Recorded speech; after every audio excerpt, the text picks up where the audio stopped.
नमस्कार दोस्तों, कल हमने पढ़ा था ब्रह्मपुत्र नदी तंत्र एवं उसकी सहायक नदियाँ। आज हम पढ़ने वाले प्रायद्वीपीय जो भारत है उसकी जो नदियाँ हैं। प्रायद्वीपीय भारत में दो प्रकार की नदियाँ हैं, तो पश्चिमी घाट वाली और पूर्वी घाट वाली। पश्चिमी घाट में नदियाँ जैसे लूणी है, पश्चिमी बनास है, साबरमती, माही है, नर्मदा है, ताप्ती है, पैतरणी है, मांडवी है, जुआरी है, श्रावती है, भरतपूजा और पेरियार है। ये पश्चिमी घाट की नदियाँ हैं। इसके अलावा पूर्वी घाट की नदियाँ स्वर्णरेखा है, ब्रह्मणी है, महानदी है, गोदावरी है, पेनार है, कृष्णा है, कावेरी है, बेगार है और ताम्रवणी है। उधर पेनार है, इधर पेरियार है। कई बार तो सीधा सीधा क्वेश्चन पूछ लिया जाता है कि निम्नलिखित में से पश्चिमी घाट और पूर्वी घाट की नदियाँ कौन सी है, तो आपको याद रखना ये पश्चिमी घाट की है और ये पूर्वी घाट की नदियाँ हैं। अब मुख्य मुख्य जो नदियाँ हैं इनकी बड़ी बड़ी विशेषताएं जो है वो एक एक करके पढ़ेंगे। इसके अलावा छोटी छोटी जैसे लूणी है, पश्चिमी बनास, साबरमती, माही, ये नदियाँ हम राजस्थान की नदियों में पढ़ेंगे। इसके अलावा पूछा जाए कि पश्चिमी घाट की सबसे लंबी नदी कौन सी है। पश्चिमी घाट की सबसे लंबी नदी है नर्मदा। पश्चिमी घाट की सबसे लंबी नदी है नर्मदा। इसके अलावा पूछा जाए कि प्रायद्वीपीय भारत की सबसे लंबी नदी कौन सी है, तो गोदावरी। भारत की दूसरी सबसे लंबी नदी कौन सी है, तो भी गोदावरी आएगी। गंगा के नाम से वृद्ध गंगा और बूढ़ी गंगा के नाम से भी गोदावरी को जाना जाता है। इसके अलावा बात करें गोवा की जो सबसे बड़ी नदी है, वो गोवा की सबसे बड़ी नदी है मांडवी। गोवा की जो राजधानी है पणजी, वो गोवा की राजधानी पणजी जिससे मांडवी नदी के किनारे है। गोवा की सबसे बड़ी नदी है। जुआरी नदी भी गोवा में बहती है। श्रावती जो नदी है वो कर्नाटक में है। श्रावती नदी कर्नाटक में। पश्चिमी तट या भारत का जो सबसे ऊंचा जलप्रपात है वो श्रावती नदी पे कर्नाटक में, जिसकी ऊंचाई 255 मीटर है और उसका जलप्रपात का नाम है गरसोपा, गांधी और जोग। भारत का यह पश्चिमी घाट का सबसे ऊंचा जलप्रपात गरसोपा, गांधी, जोग कर्नाटक में श्रावती नदी पे बना हुआ है। इसके अलावा केरल की जो सबसे बड़ी नदी है, केरल की सबसे बड़ी नदी भरतपूजा है और पेरियार जो नदी है वो पेरियार नदी भी केरल में बहती है।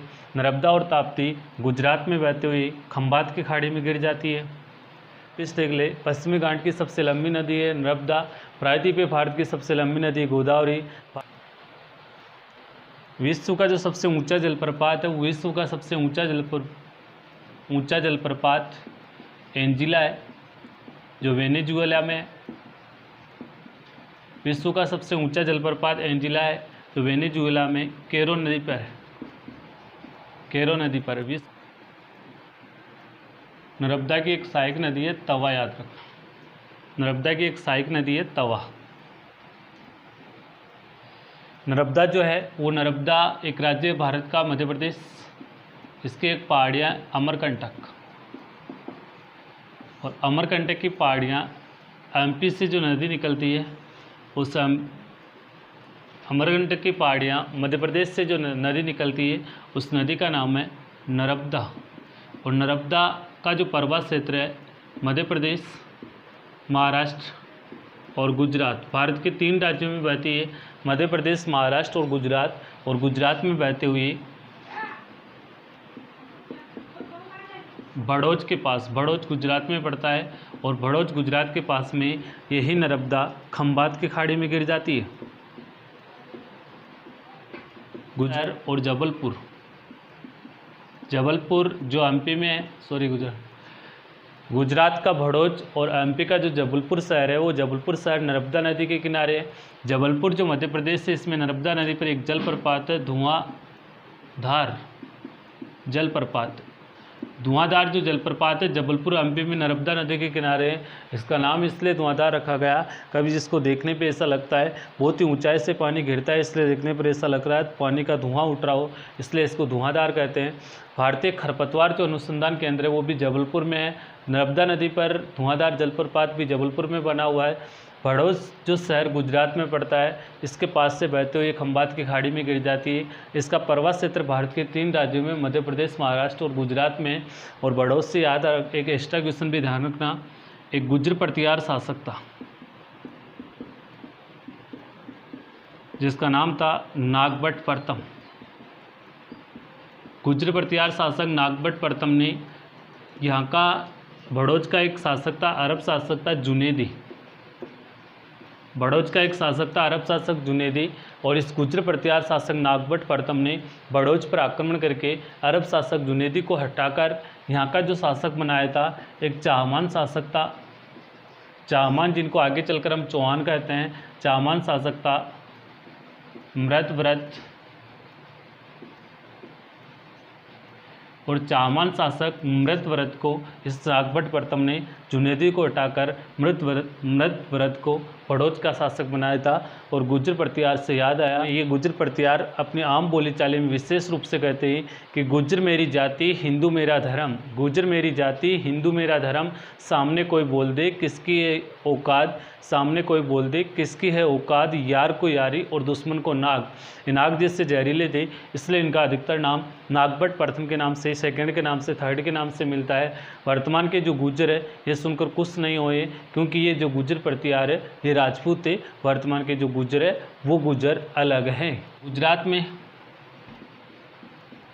एक बांध भी है सरदार सरोवर,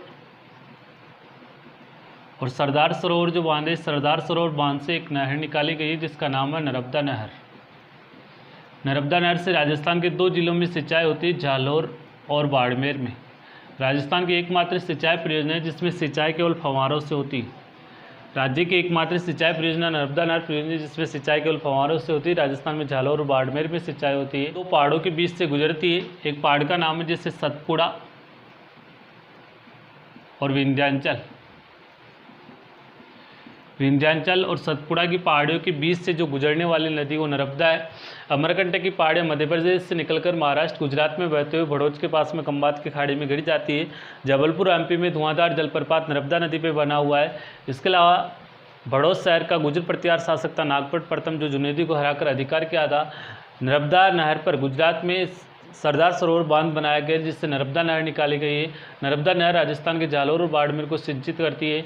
इसके अलावा एकमात्र परियोजना जिसमें सिंचाई फव्वारों से होती है। गिरने वाली पश्चिमी तट की सबसे जो लंबी नदी है वो नर्मदा। अगली नदी है ताप्ती। राप्ती एक गंगा की सहायक नदी, जबकि ताप्ती अलग है। ताप्ती जो है वो बैतुल मुल्ताई नगर, और बैतुल जो मुल्ताई नगर है वो एमपी में है। और बैतुल मुल्ताई नगर एमपी से नदी निकलती है और इस नदी का नाम है ताप्ती। इस नदी का नाम है ताप्ती। एमपी से निकलकर महाराष्ट्र और गुजरात में होते हुए ये भी 3 राज्यों में बहती है, एमपी, महाराष्ट्र और गुजरात। और गुजरात का एक शहर है सूरत। सूरत में बहते हुए यहाँ पर आकर खंबात की खाड़ी में गिर जाती है। इस नदी द्वारा अलियावेट द्वीप का निर्माण किया जाता है। भौतिक विभाजन में हमने बताया था कि ताप्ती नदी अलियावेट द्वीप का निर्माण करती है और नर्मदा नदी खड़ियावेट द्वीप का निर्माण करती है। नर्मदा नदी खड़ियावेट द्वीप का निर्माण करती है और ताप्ती नदी अलियावेट द्वीप का निर्माण करती है। सूरत गुजरात का फेमस शहर, जो छत्रपति शिवाजी का लूटने का जो प्रमुख केंद्र हुआ करता था वो सूरत, ये ताप्ती नदी के किनारे है। और 1907 में कांग्रेस का जो विभाजन हुआ था वो कांग्रेस फूट के नाम से, सूरत विभाजन के नाम से जाना जाता है। वो भी सूरत में ताप्ती नदी के किनारे हुआ था। बैतुल मुल्ताई नगर एमपी से निकलकर महाराष्ट्र गुजरात में बहते हुए सूरत के पास आकर खंबात की खाड़ी में गिर जाती, जहाँ पर इसने अलियावेट द्वीप का निर्माण किया था। ताप्ती जो नदी है, इस ताप्ती नदी पर 2 परियोजना गुजरात में, एक तो उकाई परियोजना और काकरा परियोजना। उकाई और काकरा परियोजना दोनों गुजरात में ताप्ती नदी पर बनी हुई है।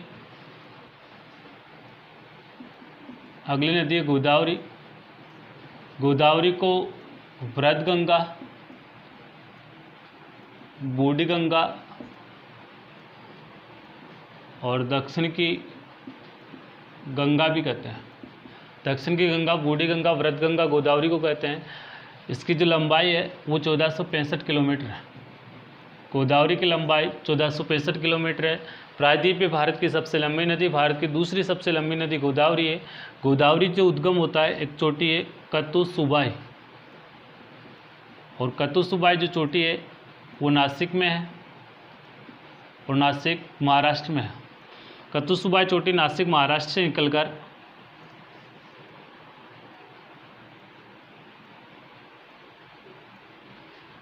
निकलकर कतुसुबाई चोटी नासिक महाराष्ट्र से निकलकर नागपुर होते हुए तेलंगाना, आंध्र प्रदेश आंध्र प्रदेश में होते हुए काकीनाडा के पास ये बंगाल की खाड़ी में गिर जाती है।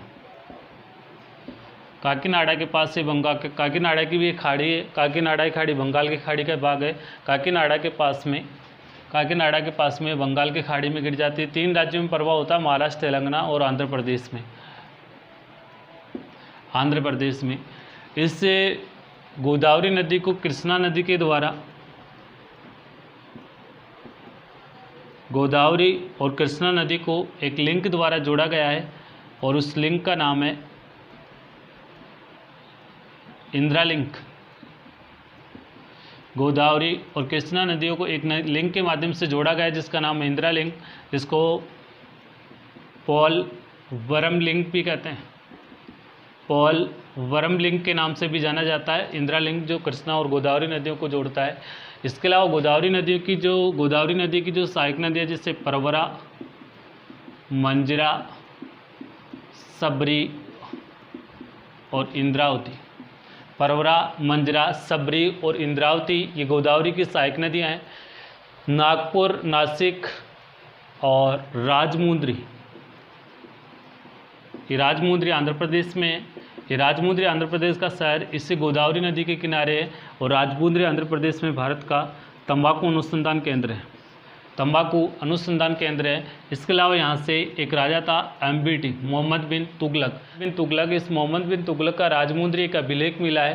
राजमुंद्री अभिलेख में दुनिया का खान कहते हैं इसको, दुनिया का खान MBT को कहते हैं। राजमुंद्री अभिलेख जो आंध्र प्रदेश में गोदावरी नदी के किनारे हैं। तंबाकू अनुसंधान केंद्र भी भारत का राजमुंद्री में है। भारत का प्रारंभी जहांगीर के काल में और तंबाकू पर रोकने का प्रयास भी जहांगीर ने किया था, जो अनारकली वाली जहांगीर है, और जो अनारकली सलीम की गली छोड़कर डिस्को चली गई थी, उसी अनारकली का जहांगीर ने तंबाकू चलाया और तंबाकू पर रोक लाए। उसी प्रकार से औरंगजेब संगीत के क्षेत्र में रुचि रखता था और संगीत के क्षेत्र में ये बजाता था वीणा। राजस्थान का राणा कुंभा भी वीणा बजाता है, उसकी जो बेटी रमाबाई वो भी वीणा बजाती है और अकबर नगाड़ा बजाता है। संगीत के क्षेत्र में रुचि होने के बावजूद इस औरंगजेब ने संगीत पर रोक लगाती थी और इस जनता में ऐलान करवाया था कि संगीत बजाने वाले की आवाज़ अगर मेरे कानों में पड़ती है तो मैं संगीत बजाने वाले को इतना गहरा दफना दूंगा कि उसकी आवाज़ निकलकर बाहर नहीं आएगी। इस प्रकार से संगीत का रुचिकर औरंगजेब था और संगीत पर रोक भी इसने लगाई थी।